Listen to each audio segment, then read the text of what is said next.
Jemaat terkasih, salam dalam nama Tuhan Yesus Kristus. Mari kita menundukkan hati kita sejenak untuk kita bisa memulai ibadah ini dan berkenan kepada Tuhan. Saat teduh.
Amin. Jemaat Tuhan, mari bangkit berdiri dan dengarkanlah panggilan ibadah ini. Aku bersuka cita ketika dikatakan orang kepadaku, mari kita pergi ke rumah Tuhan. Inilah hari yang dijadikan Tuhan, mari kita bersorak-sorak dan bersuka cita karenanya. Seperti pemazmur, biarlah kita bersuka cita ketika kita mendapatkan kesempatan untuk beribadah kepada Tuhan. Ibadah hari kenaikan Tuhan Yesus pada hari ini, kita mulai dengan sebuah pengakuan bahwa pertolongan kita ialah dari Tuhan yang menjadikan langit dan bumi, kasih karunia dan damai sejahtera dari Allah Bapa kita dan dari Tuhan Yesus Kristus menyertai kita sekalian. Kita yang memperingati kenaikan Tuhan Yesus pada hari ini adalah orang-orang yang percaya bahwa Dia akan datang kembali. Karena itu, marilah kita nyatakan iman ini dengan pujian yang berkata, dari sorga mulia Ia akan kembali.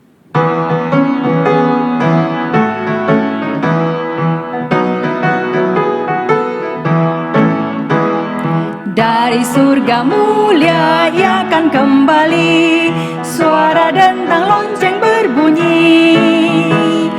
Bangunlah umatnya, hai kau yang menang, kan berjumpa Dia di angkasa. Mulia Kristus Tuhan kembali, mulia umat semua memuji. Siap dan berjaga sambut datangnya, Tuhan kan segera kembali. Dari malam gelap ke fajar yang terang, Ia akan datang dalam terangnya. Bangunlah umatnya, angkat panjinya, segera kabarkan Injilnya. Mulia Kristus Tuhan kembali, mulia umat semua memuji. Siap dan berjaga sambut datangnya, Tuhan kan segera kembali. Mulia, mulia Kristus Tuhan kembali, mulia umat semua memuji. Siap dan berjaga sambut datangnya, Tuhan kan segera kembali. Mari kita berdoa. Tuhan yang mulia, terima kasih karena memberikan kepada kami pengharapan bahwa Tuhan Yesus akan datang kembali. Biarlah dengan pengharapan ini kami datang beribadah kepadamu. Terimalah ibadah ini, berkenanlah atas kami, dan berkatilah, kuatkanlah iman kami. Dalam nama Yesus, amin. Jemaat dipersilakan duduk kembali. Kita bisa menjadi orang yang memiliki pengharapan pada hari ini karena semua karya yang telah Tuhan Yesus kerjakan. Karena itu Tuhan Yesus layak menerima cinta dan pujian dari kita semua. Mari kita memuji Dia.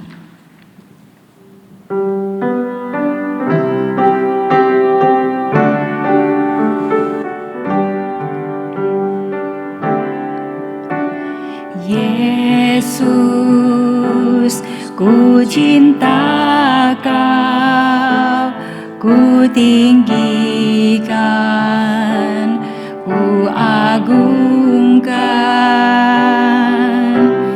Aku kan memuji-Mu, baik di dalam suka dan duka, sebab Kau layak, terima pujian, sebab Kau layak, terima pujian, sebab Kau layak. Ku agungkan Yesus, Raja di atas segala raja. Terpujilah Tuhan yang Maha Mulia.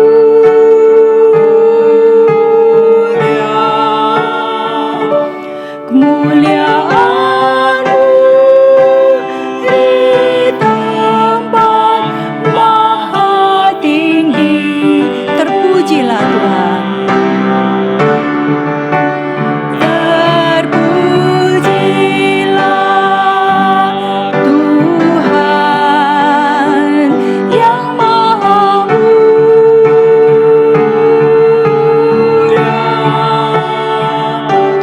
Kemuliaan-Mu di tempat maha tinggi.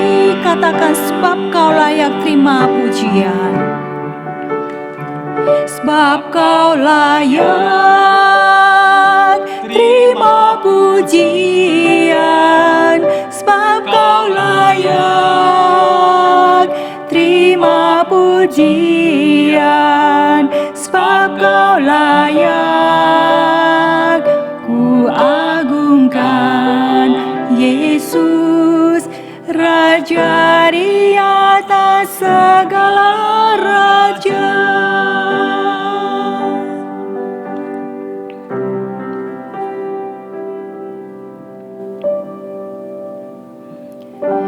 Tuhan yang mempunyai kemuliaan di tempat yang maha tinggi juga adalah Tuhan yang pribadinya maha suci.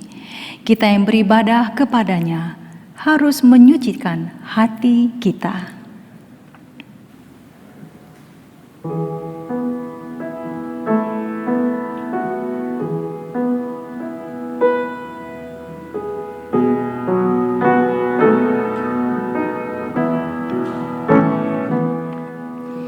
Oh Tuhanku, sucikan hatiku.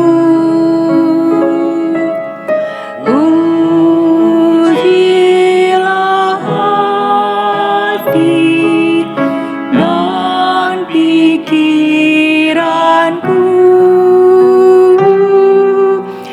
Di hatiku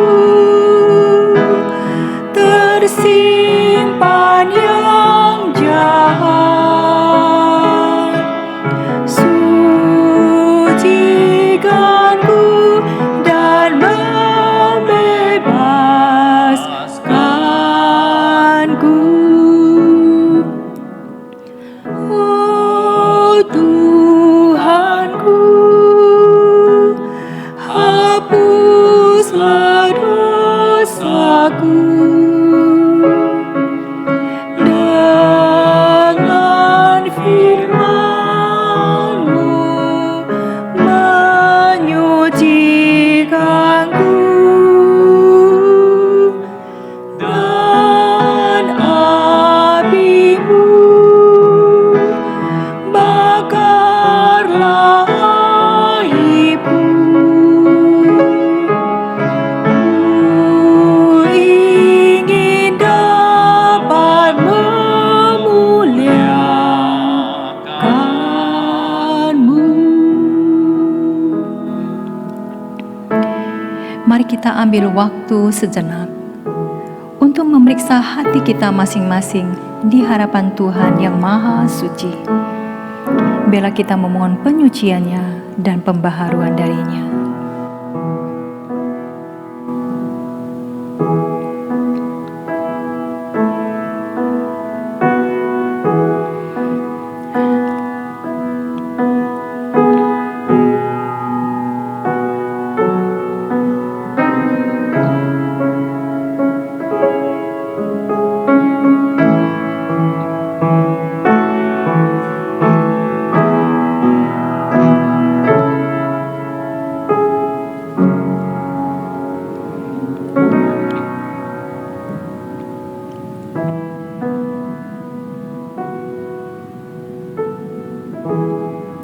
Tuhan yang Maha Suci, bersihkanlah hati kami, sebab di dalam hati kami tersimpan yang jahat di mata-Mu. Di luar kami orang tidak tahu, tetapi Engkau Tuhan yang memeriksa hati, Engkau tahu apa yang tersembunyi. Ampunilah kami, bersihkanlah kami, dan setelah ini Tuhan tolonglah kami, supaya menjaga hati kami dengan kewaspadaan yang tinggi. Terima kasih Tuhan, dalam nama Yesus kami memohon pengampunan. Amin. Dengarkanlah berita anugerah Tuhan bagi kita hari ini. Engkau telah mengampuni kesalahan umat-Mu, telah menutupi segala dosa mereka. Tuhan bukan hanya mengampuni dosa, tetapi Dia juga menutupinya. Betapa baiknya Tuhan kita. Mari kita membaca bersama firman Tuhan dari Yohanes 14 ayat 27. Damai sejahtera ku tinggalkan bagimu, damai sejahtera-Ku kuberikan kepadamu, dan apa yang kuberikan tidak seperti yang diberikan oleh dunia kepadamu. Janganlah gelisah dan gentar hatimu. Semoga kita semua terus hidup di dalam damai sejahtera Tuhan. Sekarang mari kita bangkit berdiri. Kita akan mengakui dasar-dasar iman kita sesuai dengan pengakuan iman rasuli. Pengakuan iman rasuli. Aku percaya kepada Allah, Bapa yang Maha Kuasa, Khalik langit dan bumi, dan kepada Yesus Kristus, Anaknya yang tunggal, Tuhan kita, yang dikandung dari Roh Kudus, lahir dari anak darah Maria, yang menderita sengsara di bawah pemerintahan Pontius Pilatus, disalibkan, mati dan dikuburkan, turun ke dalam kerajaan maut. Pada hari yang ketiga, bangkit pula dari antara orang mati, naik ke surga, duduk di sebelah kanan Allah, Bapa yang Maha Kuasa, dan dari sana Ia akan datang untuk menghakimi orang yang hidup dan yang mati. Aku percaya kepada Roh Kudus, gereja yang kudus dan am, persekutuan orang kudus, pengampunan dosa, kebangkitan tubuh, dan hidup yang kekal. Amin. Jemaat dipersilakan duduk. Tuhan rindu kita berbicara kepadanya. Biarlah kita juga rindu Tuhan berbicara kepada kita. Dan biarlah kerinduan kita itu seperti seekor rusa yang sangat haus dan merindukan air sungai.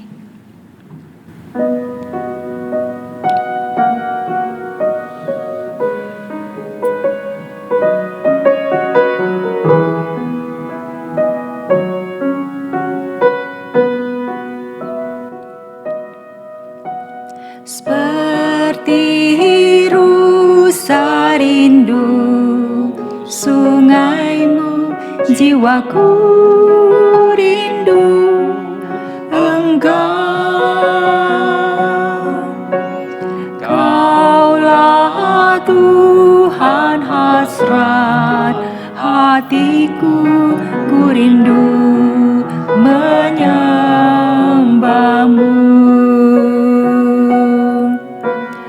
Engkau kekuatan dan perisaiku, kepadamu rohku berserah. Kaulah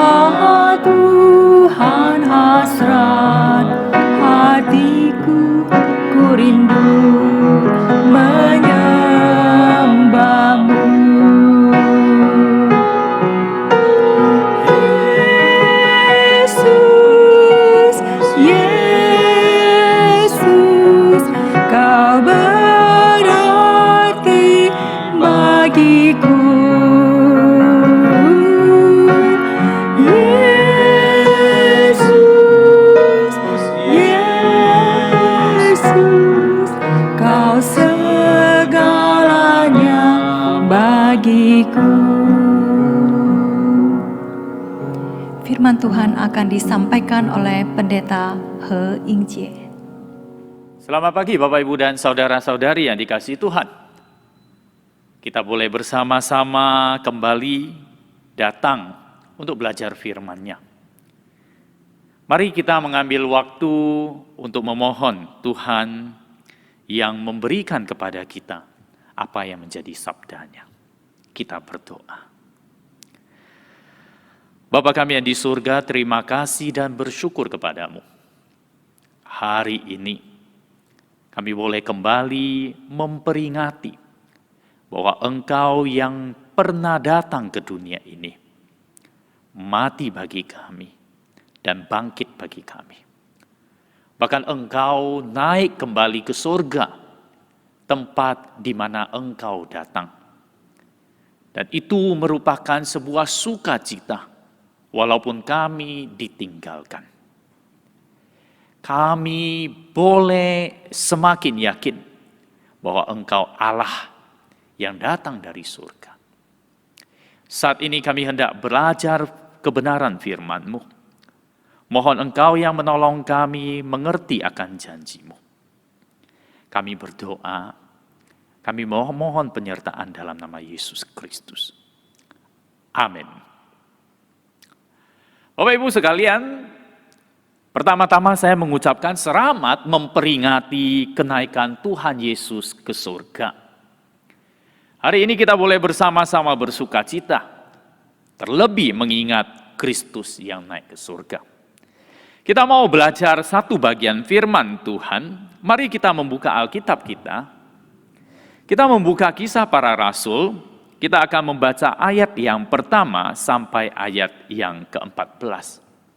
Demikian firman Tuhan.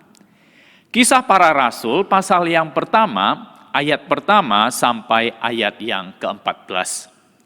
Saya akan membacakannya untuk kita semua. Hai Theophilus, dalam bukuku yang pertama aku menulis tentang segala sesuatu yang dikerjakan dan diajarkan Yesus, sampai pada hari Ia terangkat. Sebelum itu Ia telah memberi perintahnya oleh Roh Kudus kepada rasul-rasul yang dipilihnya. Kepada mereka Ia menunjukkan dirinya setelah penderitaannya selesai, dan dengan banyak tanda Ia membuktikan bahwa Ia hidup. Sebab selama 40 hari Ia berulang-ulang menampakkan diri dan berbicara kepada mereka tentang kerajaan Allah. Pada suatu hari ketika Ia makan bersama-sama dengan mereka, Ia melarang mereka meninggalkan Yerusalem dan menyuruh mereka tinggal di situ menanti janji Bapa, yang demikian katanya.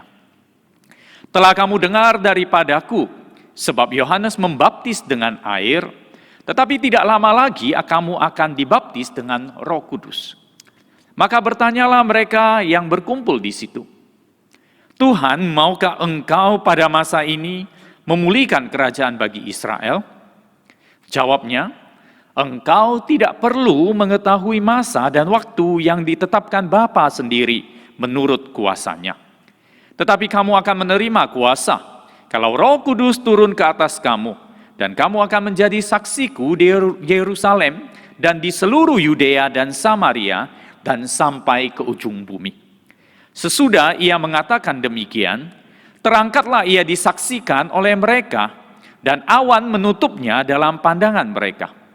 Ketika mereka sedang menatap ke langit waktu Ia naik itu, tiba-tiba berdirilah 2 orang yang berpakaian putih dekat mereka, dan berkata kepada mereka, Hai orang-orang Galilea, mengapakah kamu berdiri melihat ke langit? Yesus ini yang terangkat ke sorga meninggalkan kamu, akan datang kembali dengan cara yang sama seperti kamu melihat Dia naik ke sorga. Maka kembalilah rasul-rasul itu ke Yerusalem dari bukit yang disebut Bukit Zaitun, yang hanya seperjalanan sabat jauhnya dari Yerusalem. Setelah mereka tiba di kota, naiklah mereka ke ruang atas, tempat mereka menumpang. Mereka itu ialah Petrus dan Yohanes, Yakobus dan Andreas, Filipus dan Thomas, Bartolomeus dan Matius, Yakobus bin Alfeus, dan Simon orang Zelot, dan Yudas bin Yakobus. Mereka semua bertekun dengan sehati dalam doa bersama-sama dengan beberapa perempuan serta Maria, ibu Yesus, dan dengan saudara-saudara Yesus. Demikianlah pembacaan firman Tuhan pada hari ini. Bapak Ibu sekalian, kita bersyukur bahwa kita sudah menyelesaikan pembacaan kita terhadap Injil Yohanes. Maka mulai hari ini dan minggu-minggu selanjutnya, kita akan belajar firman Tuhan yang ada di dalam kitab Para Rasul. Bapak Ibu sekalian, kitab Para Rasul ini merupakan kitab yang sangat penting sekali di dalam sejarah gereja mula-mula. Karena kitab Para Rasul ini merupakan mata rantai yang menghubungkan Injil dengan surat-surat yang ada di dalam Alkitab. Dan melalui kitab ini juga, kita tahu apa yang terjadi dengan rasul-rasul setelah kenaikan Tuhan Yesus ke surga dan berdirinya gereja serta kehidupan dan pergumulan gereja mula-mula.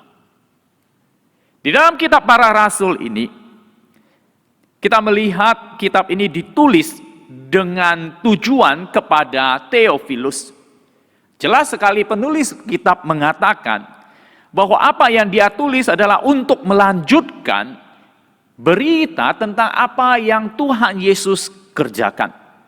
Secara khusus di dalam kisah Para Rasul ini menceritakan tentang karya Roh Kudus. Keterangan awal ini menunjukkan kepada kita bahwa siapa sih sebenarnya penulis kitab ini?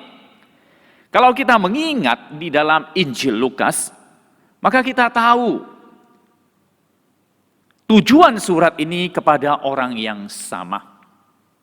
Dengan demikian boleh disimpulkan bahwa surat ini ditulis oleh orang yang sama dengan penulis Injil Lukas, yaitu Injil Lukas sendiri.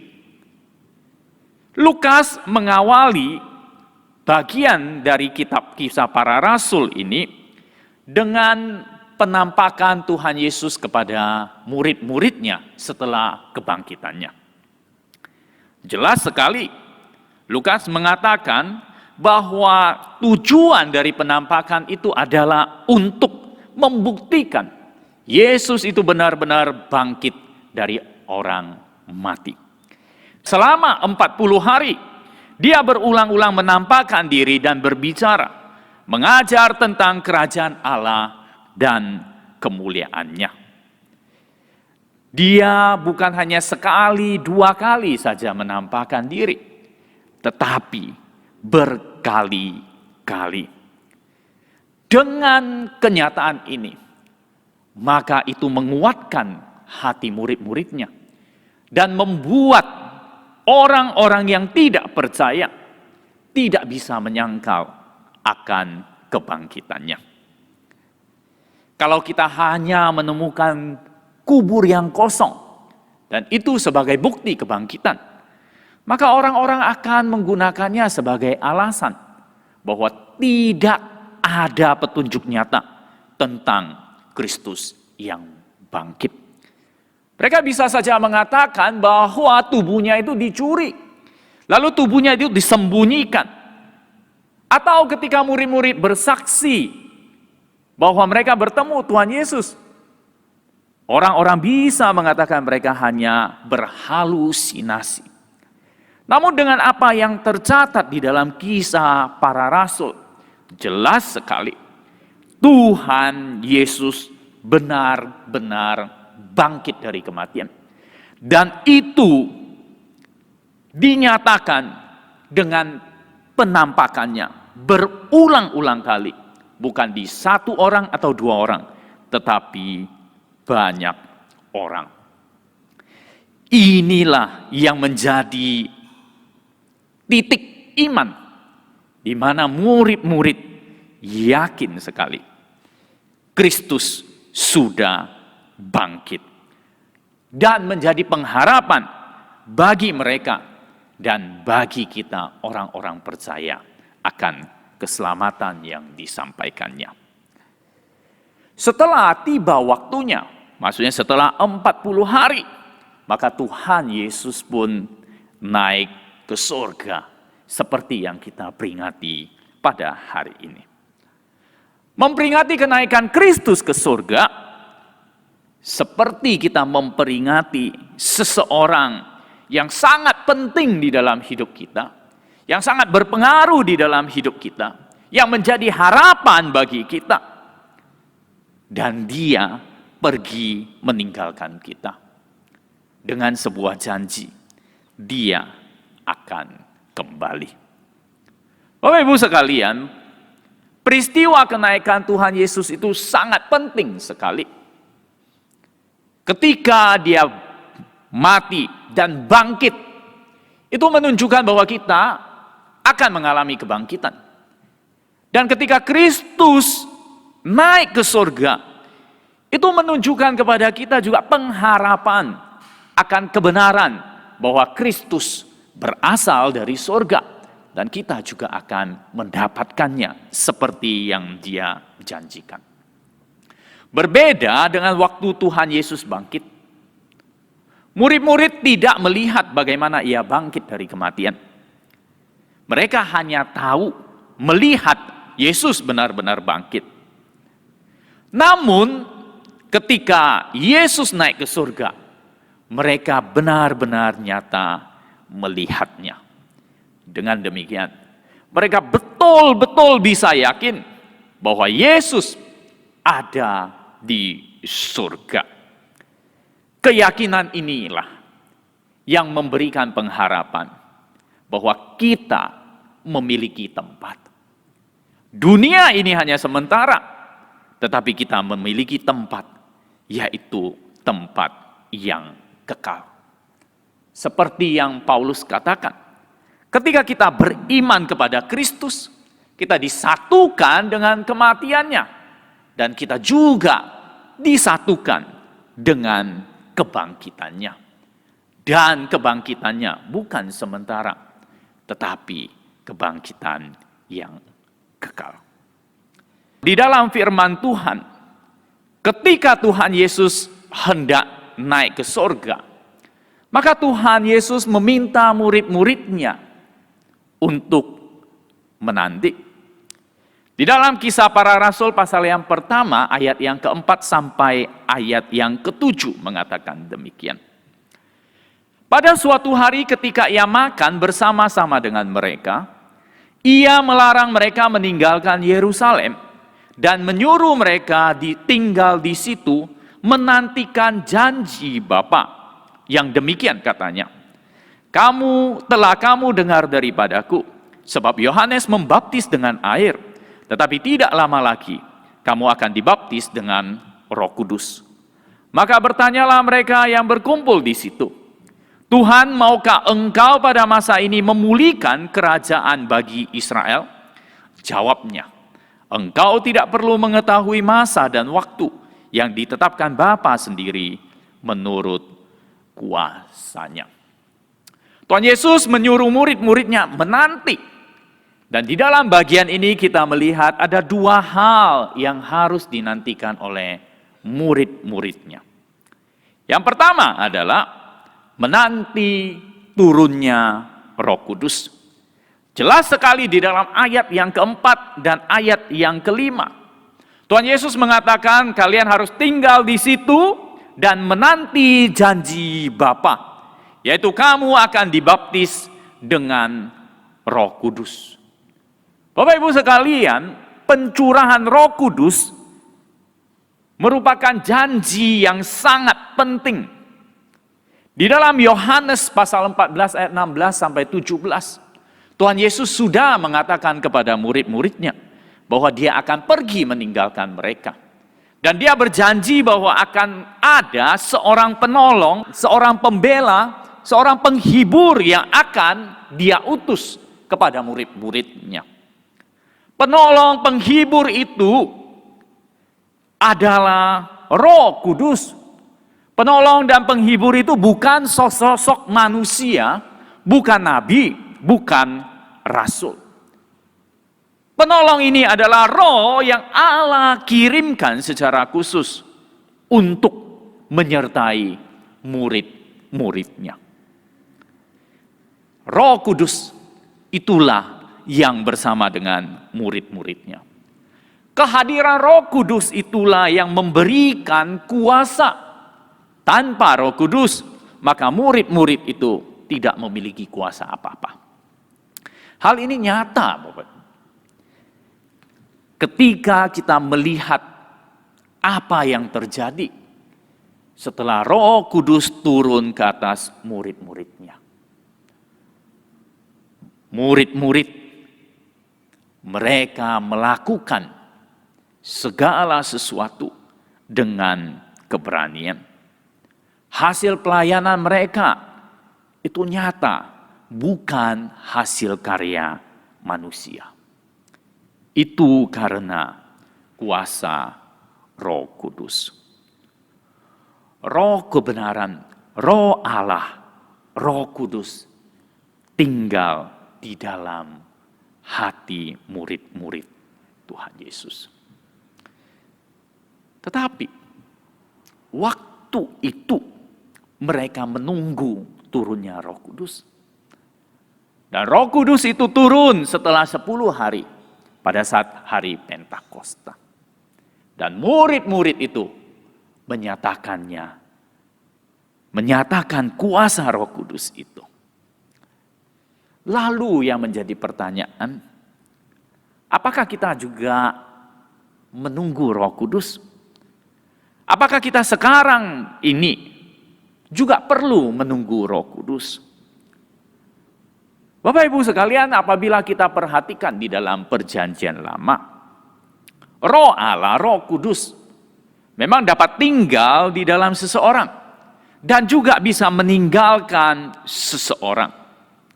Kalau kita memperhatikan beberapa bagian dari firman Tuhan, di dalam kisah Samson, dalam kitab Hakim-Hakim, atau di dalam kehidupan Gideon dalam kitab Hakim-Hakim, kita melihat bahwa Roh Kudus itu, Roh Allah itu memberikan kekuatan. Tetapi ketika manusia berdosa, maka Roh Allah itu meninggalkan mereka. Hal itu semakin nyata kalau kita membaca apa yang Daud katakan di dalam Mazmur 51 ayat 12 sampai ke 14. Ketika Mazmur berdosa karena berzina dengan Berseba, maka dia datang ke hadirat Tuhan. Dia mengatakan, "Jadikanlah aku tahir, ya Allah, dan perbaharuilah batinku dengan roh yang teguh. Janganlah membuang aku dari hadapan-Mu, dan janganlah mengambil roh-Mu yang kudus daripadaku. Bangkitkanlah kembali padaku kegirangan, karena selamat yang daripadamu, dan lengkapilah aku dengan roh yang rela." Daud takut ketika Roh Allah diambil daripadanya. Roh Kudus diambil daripadanya. Lalu apakah pada zaman ini juga demikian? Kalau kita mempelajari dari Perjanjian Lama, Rasul Paulus jelas sekali mengajarkan bahwa ketika kita percaya kepada Kristus, maka Kristus yang adalah juru selamat kita, itu memberikan rohnya kepada kita. Di dalam Roma 8 ayat 9, Paulus mengatakan bahwa kita ini orang-orang yang percaya kepadanya. Kita ini adalah milik Kristus karena Roh Kudus itu diam di dalam diri kita. Jadi dengan demikian, boleh disimpulkan bahwa ketika kita percaya kepada Tuhan Yesus, ketika kita mengatakan kita ini adalah orang percaya, maka dengan sendirinya juga Roh Kudus itu tinggal di dalam hati kita. Roh Kudus tidak meninggalkan diri kita, orang-orang yang percaya. Roh Kudus itu menjadi tanda pengenal kita, tanda pengenal dari keselamatan yang Tuhan berikan kepada kita. Seringkali orang-orang salah paham. Orang mengatakan, orang-orang mengajarkan bahwa Roh Kudus itu bisa meninggalkan orang percaya. Kenyataannya, firman Tuhan mengatakan tidak. Murid-murid, rasul-rasul pada saat itu diminta untuk menantikan Roh Kudus. Kita pada saat ini orang percaya, kita tidak menantikan Roh Kudus lagi. Tetapi Roh Kudus tinggal di hati kita, orang-orang percaya. Yang menjadi masalah adalah, apakah kita menyadarinya? Kita mau mengakuinya. Kita mau benar-benar tunduk kepada Roh Kudus. Lalu apa yang harus kita nantikan lagi? Hal yang kedua, kita tidak menantikan Roh Kudus. Tetapi yang perlu dinantikan, yang kedua adalah kita menantikan kedatangan Tuhan Yesus. Di dalam ayat yang ke-6 dan ayat yang ke-7. Maka bertanyalah mereka yang berkumpul di situ, Tuhan, maukah engkau pada masa ini memulihkan kerajaan bagi Israel? Jawabnya, engkau tidak perlu mengetahui masa dan waktu yang ditetapkan Bapa sendiri menurut kuasanya. Jadi firman Tuhan mengatakan, waktu itu murid-murid sedang bersama-sama dengan Tuhan Yesus. Dan pada saat itu murid-murid bertanya kepada Tuhan Yesus, apakah dia mau memulihkan kerajaan Israel pada saat ini juga? Murid-murid ingin sekali mereka mendapatkan kemerdekaan secara duniawi ini. Mereka meminta agar Tuhan Yesuslah yang memimpin peperangan ini. Namun konsep tersebut kembali diperbaiki oleh Tuhan Yesus.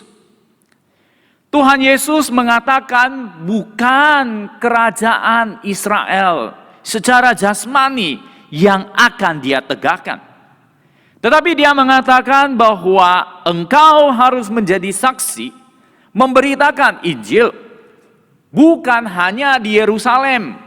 Dengan kata lain, bukan hanya di tempat ini saja. Tetapi engkau harus mengabarkan Injil ke Yerusalem, Yudea. Bahkan dikatakan sampai Samaria dan ke ujung bumi. Dengan demikian adalah Tuhan Yesus mengatakan waktunya itu akan tiba.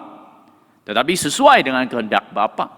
Dan saya akan memulihkan bukan hanya kerajaan Israel sebagai kerajaan jasmani, kerajaan duniawi ini, tetapi akan memulihkan kerajaan Israel sebagai rohani.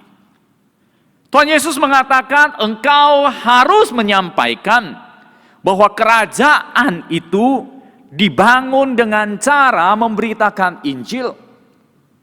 Dan umat kerajaan itu bukan hanya orang-orang Israel semata-mata, tetapi umat dari kerajaan itu adalah kerajaan yang mencakup semua bangsa di dunia ini.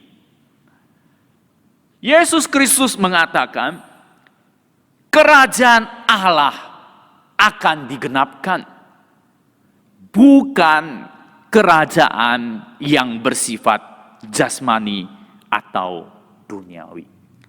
Kerajaan ini akan mengalami penyempurnaan ketika Tuhan Yesus datang kedua kali.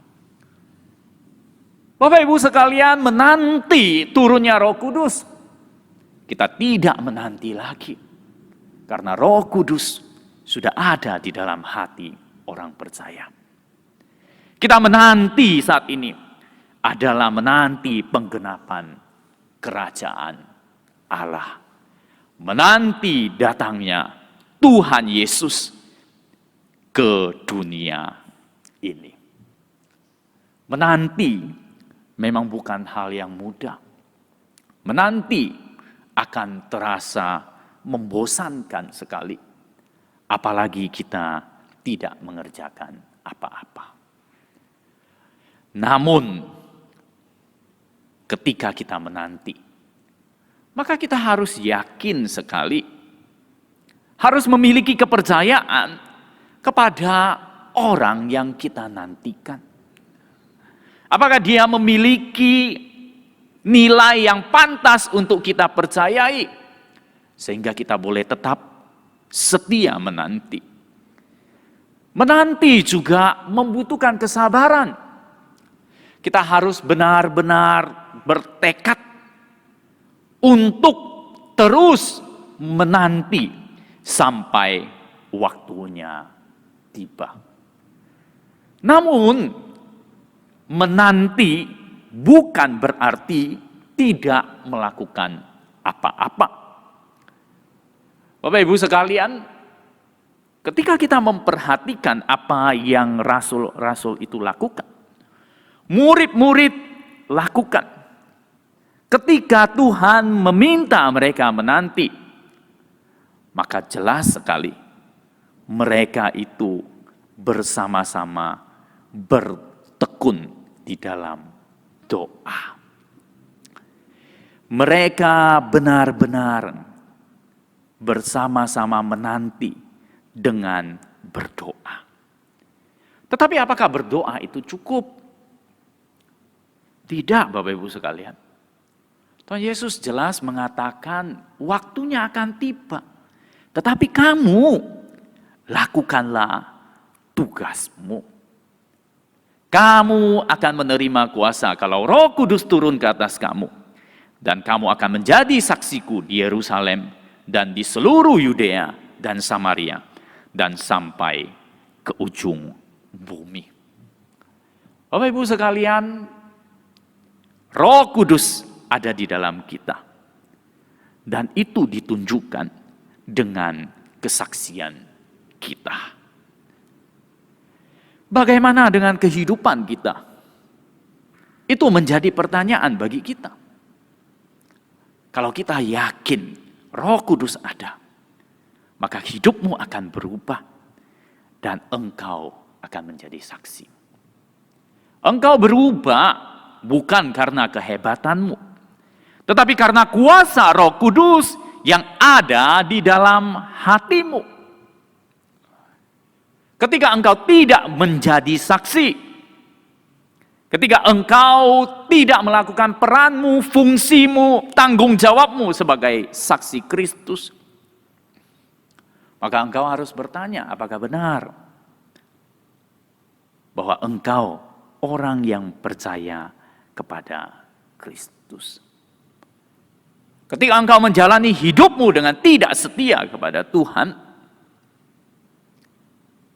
maka engkau harus bertanya, apakah benar saya benar-benar percaya kepada Tuhan? Mari kita menjalani hidup kita menjadi saksi bagi Tuhan. Di dalam masa-masa ini, masa yang cukup berat bagi kita semua. Keadaan kelihatannya semakin tidak menentu. Kita selalu bertanya kapan ini akan berakhir. Sehingga kita bisa kembali lagi beraktivitas seperti sebelumnya. Kita menanti juga, bukan? Tetapi di dalam penantian ini, maka kita ingat ada penantian yang lebih besar, yaitu penantian menunggu Kristus datang. Lalu apa yang kita lakukan? Jangan biarkan waktu-waktu menanti ini berlalu dengan sia-sia. Kita tidak melakukan apa-apa, hanya menggerutu, mengomel. Namun mari kita mengembangkan diri kita. Melihat apa yang bisa kita pelajari, apa yang bisa kita lakukan. Terutama untuk menjadi saksi bagi Tuhan. Apa yang bisa kita bagikan? Mungkin juga bagian dari hidup kita.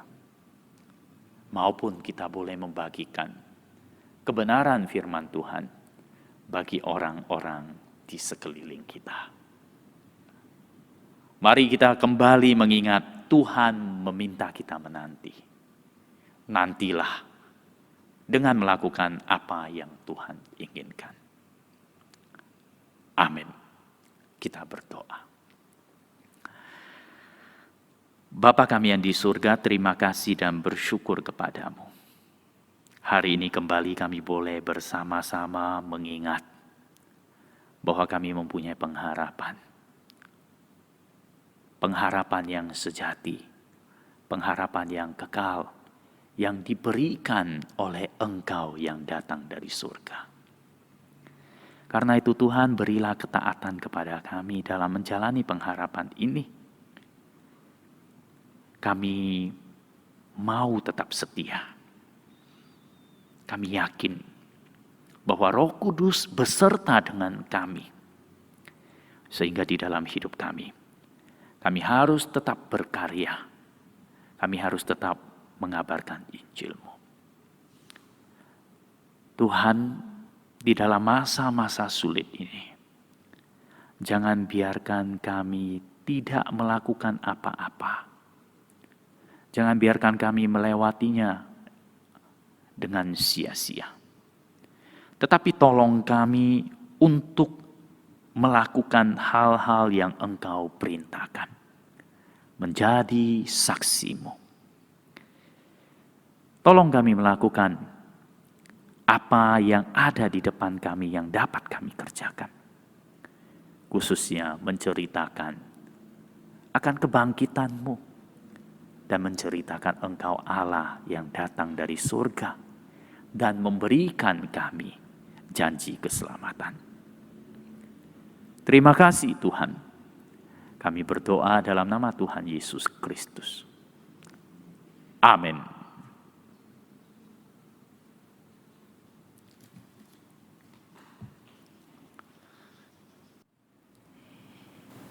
Kita bersyukur karena Tuhan sangat mengasihi kita. Sebagai respon kita kepada kasih-Nya, mari kita bawa persembahan bagi Dia. Persembahan dapat disampaikan melalui nomor rekening gereja atau dapat dikumpulkan setiap kali kita beribadah di rumah untuk kemudian kita bawa ketika kita sudah bisa beribadah bersama-sama di dalam bait Allah. Biarlah Tuhan segera memberi kesempatan itu kepada kita. Kita akan menyanyikan lagu Saat Ia Kembali sambil mengumpulkan persembahan yang sudah kita siapkan.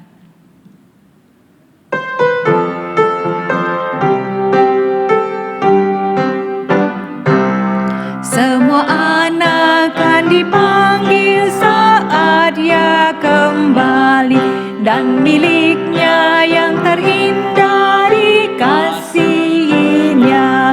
Semua miliknya bersinar seperti bintang kejora dan bagaikan permata di mahkotanya.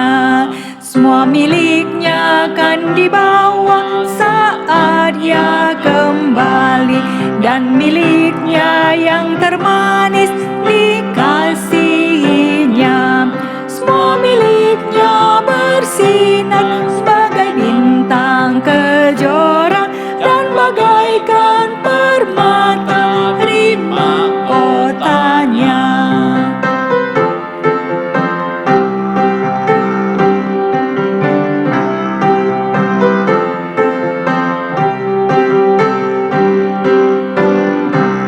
Semua anak usia muda yang jadi miliknya, yang mau taat kiranya dikasihinya.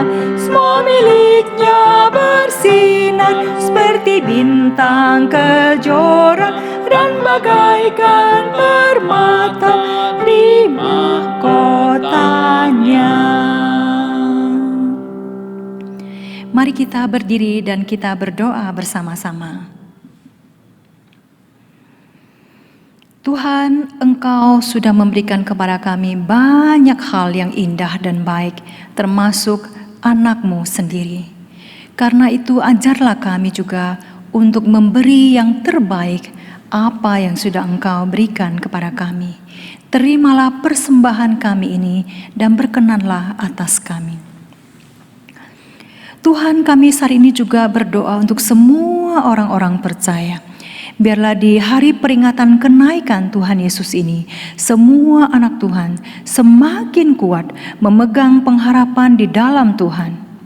Sehingga dalam keadaan sesulit apapun, seperti kondisi di saat-saat ini, tetap optimis dan penuh sukacita menjalani hari-hari. Dan kami rindu semua anak-anak Tuhan menjalani kehidupan mereka dengan cara sedemikian rupa sehingga menarik orang kepada Tuhan yang kami sembah. Tuhan, kami juga menyerahkan semua keluarga-keluarga Kristen ke dalam tangan-Mu. Tuhan, tolonglah sehingga di dalam saat-saat yang seperti ini, biarlah orang-orang tua Kristen sungguh menjadi berkat rohani bagi anak-anak mereka. Tuhan yang memberitahu mereka kehendak Tuhan kepada mereka untuk anak-anak mereka. Biarlah ini menjadi kesempatan yang baik untuk mereka saling membangun relasi yang baik dan melaluinya menjadi sebuah sarana untuk membangun relasi dengan Tuhan yang baik. Terima kasih Tuhan. Inilah doa kami, biarlah nama-Mu dipermuliakan di bumi. Dalam nama Yesus, amin. Mari kita puji Allah, sumber berkat, sumber selamat kita. Doksologi.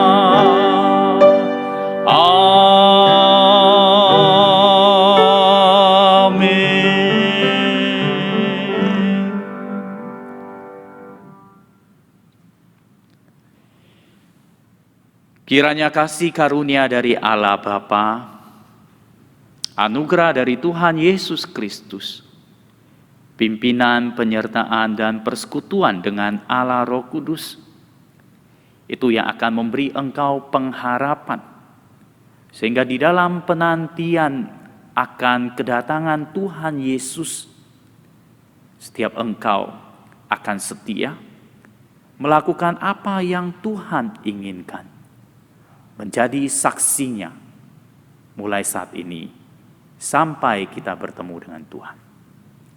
Amin. Amin.